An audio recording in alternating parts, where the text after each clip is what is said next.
Полиглот, да? И как развитие языков, как развитие культуры может помочь в социально-экономическом развитии Якутии? Дело в том, что язык, менталитет народа, его культура – это неотъемлемые стороны одного и того же.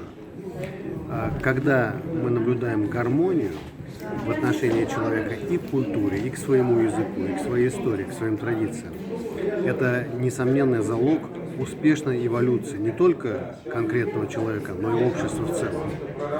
Потому что язык это всегда передает определенное отношение человека ко всему окружающему миру, к другим людям, что неизбежно и непосредственно влияет на то, каким образом он живет, на образ его жизни и на уровень его жизни.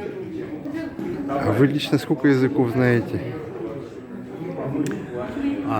Тут надо исходить из определения, что значит знать язык.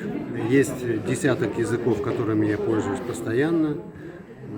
И работаю, можно сказать, профессионально. Есть несколько десятков языков, которые я знаю на разговорном уровне. А вот татарский язык для своей программы вы уже на разговорном уровне, да, изучили? Да, я делал эту программу 2,5 года назад и специально готовился, то есть по своей собственной методике освоил язык для этой телевизионной программы, которую снимал летом 2019 года. А в планах есть якутский язык для своей программы у вас? Если будет такая потребность, я думаю, мне не понадобится больше времени, чем на татарский. Потому что все-таки опыт подготовки к тюркским языкам уже есть. Говорят же, это древнейший тюркский язык, он сохранился как бы в первозданном виде.